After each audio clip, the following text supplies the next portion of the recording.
guys, welcome back. Today we're going to go over our possible another major April snowstorm. We're going to be seeing across parts of the Rockies Plains and even into the Midwest and Great Lakes, and even into Northeast and also New England region. There will be up to a foot of snow possible in some of these places, but there may be a band of 6 inches possible across parts of the Midwest and also up here in the Rockies and Plains. There may be two different parts of this storm, but again, it's still really kind of uncertain here, so things might be a little difficult to actually well predict. But other than that, we know that there will be some major April snowstorm that we could be seeing, like once again across regions. Yeah. Now we're gonna go to the GFS model and see what they have for the snowstorm. As you can see, there's a narrow band of 6 inches from eastern Kansas, Missouri, Illinois, Indiana, Michigan, Ohio, and then into Canada, with also quite some snow here across parts of the Rockies. And yeah.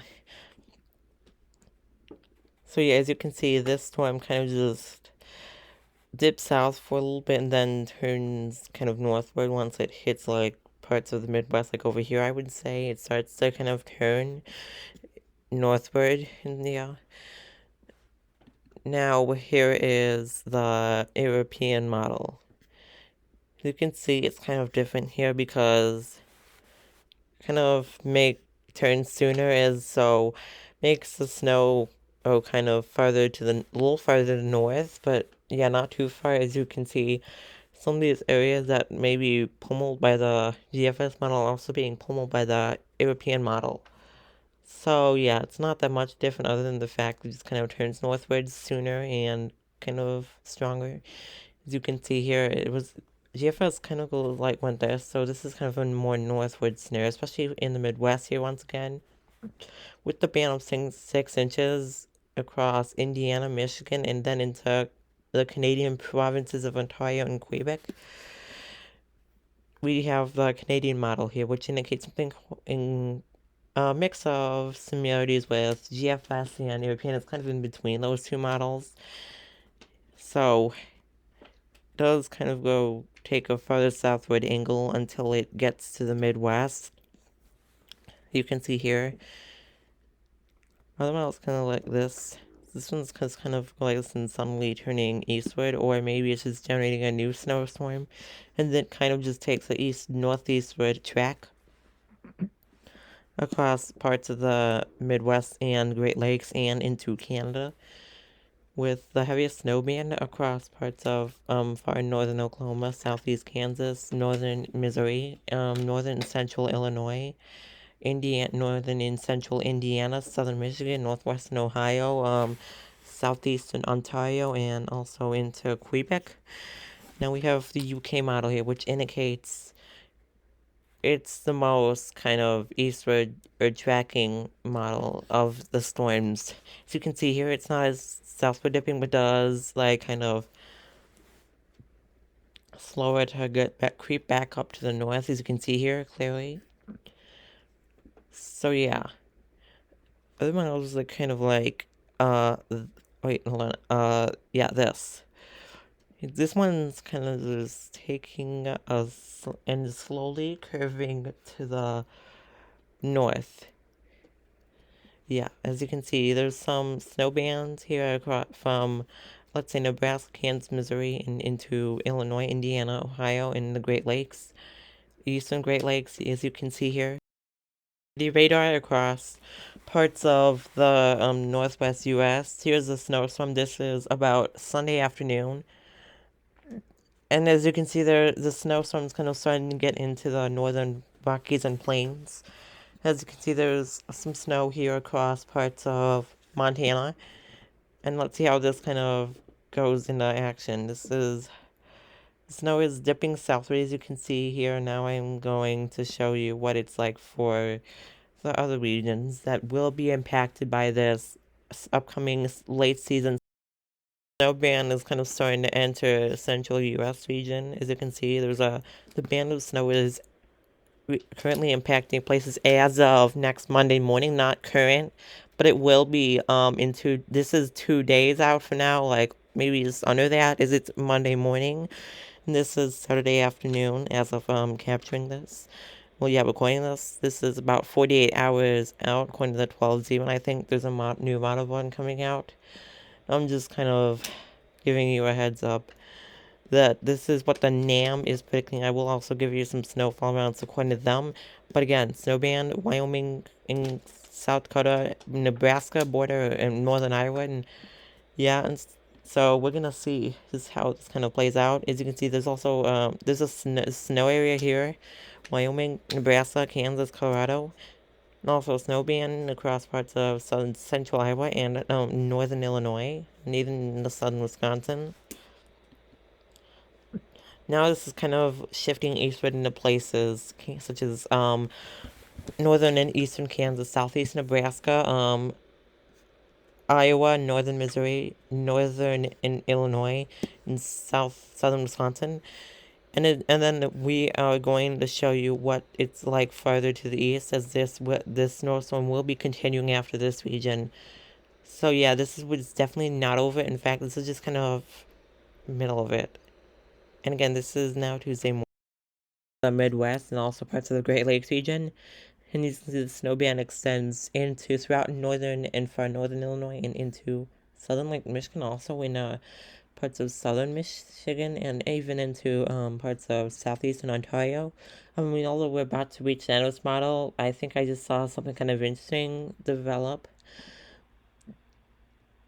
Yeah, now here is a rain snow line. According to the NAM, there could be a wintry mix along this rain and snow line, but I'm not really too confident on that right now. And with the heavy or moderate snow now across parts of central northeastern Illinois, southern Wisconsin, and also parts of central Michigan. Again, the rain snow line is right about here where the purples and green is. So the green is basically rain once again. I'm pretty sure you know that already, unless you even look at radars. This is south of the main snow line, and along the main snow line, you got like patches of purple. That means wintry mix. And then if you see any light pinks, like over here in Michigan, like small areas of it, that means freezing rain. And things could warm up after the precipitation. As you can see, there's like some rain being shown at the northern shield of this precipitation.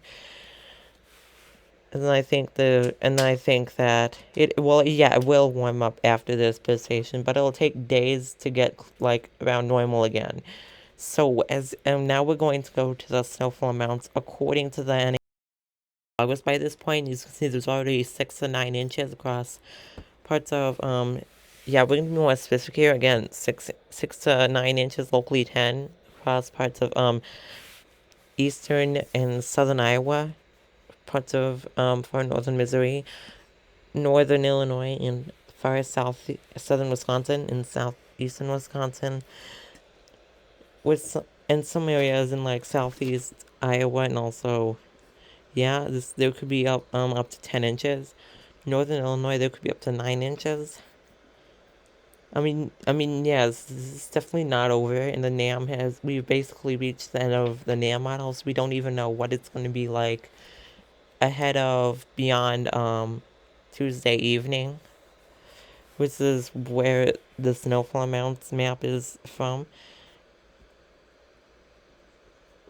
Again, as of during the snowstorm, there's still some cutoff in some of these areas.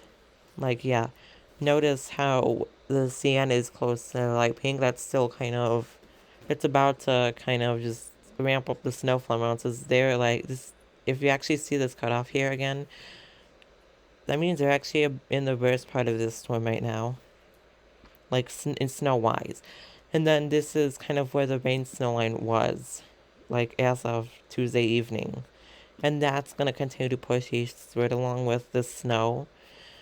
So yeah, as we can already see, there's like a few inches would have fallen across these areas, like further to the west, like Nebraska, Kansas, western Missouri, and western Iowa. Again, snow's just about ending in eastern Iowa, but it's still kind of ongoing here across parts of northern Iowa. Will end soon. Once again, where the NAM has reached its end of its models, so I'm gonna just go ahead to the temperature, anomalies map, and then I'm not gonna be long there, and then the video will basically end for it. The temperature is way below normal for this time of year. Well, this is Monday morning, so temperatures will not be as extreme from according to the deviation wise for the morning lows, but then at the daytime highs, it will be very noticeable that lows will be even further below normal than they are in the morning. But it's already kind of well below normal in the morning. So this is yeah. Okay, now you kind of start to notice that difference. And there are places like central Iowa and Nebraska that are seeing 20 below zero. I mean, no, below average. And even a 25, possibly 30 below average right here in Nebraska. And then if you kind of see it just kind of shifts southward as the cold front moves by. But then you really start to see some 30 below average as widespread values across parts of Missouri and far western Illinois and also parts of southeast Kansas. With widespread 20s and 25 below zeros. I mean averages, yeah, I keep mixing up those zero and average stuff. Across parts of Kansas, Missouri, Iowa, Illinois, Indiana, and Ohio. So you really need to watch out as this will be a major April snowstorm and cool down. So still some 20 below averages widespread across parts of Missouri and Illinois. But it'll probably go farther south than that in Arkansas, but we're focusing on this region because that's where the snowstorm will be. I mean, even if you get into the night, this is like overnight hours of, this is like early morning Wednesday basically. You can still see some 20 below zero, averages. Yeah, I keep mixing those up. I like need to stop doing that. Across parts of Illinois and Missouri. And yeah. Also, it's going to be really cold compared to average. Now that the rest of the cold compared to average is shifting eastward, we still see some 20 to 25 below averages. Indiana, Ohio, West Virginia, now parts of Pennsylvania and Kentucky. And yeah, it's still kind of Missouri now, Ontario. Still some lingering of those values across parts of Missouri and Nebraska. But yeah, there's still really widespread values of 10 to 15 degrees below average across a large area of the Midwest, still like the vast majority of it, and also the Great Lakes. We see that linger for the Midwest basically throughout the week, but then again things start to warm up. As you can see, it's kind of starting to warm up here with well above normal temperatures in the daytime. And yes, this is finally when the Midwest gets overtaken by well above normal warmth. As you can see here, Nebraska, Iowa, Minnesota are now from 25 degrees below normal to 25 degrees above normal. And also in the Chicago area, you can see the urban heatland exists because it's an urban area basically. So there's going to be an urban heatland island across Chicago area, St. Louis area, Milwaukee area, and yeah. Sorry. So so there will be warmer temperatures there compared to like areas just outside of the urban area, with 20 degrees above normal for those areas. Alright, that is it for today. I hope you enjoyed this video, and be sure to subscribe to this channel and like my videos if you do enjoy my content, and also want to stay updated on our weather forecast so we can give you the latest information you may need in case power goes out or anything like that. Bye.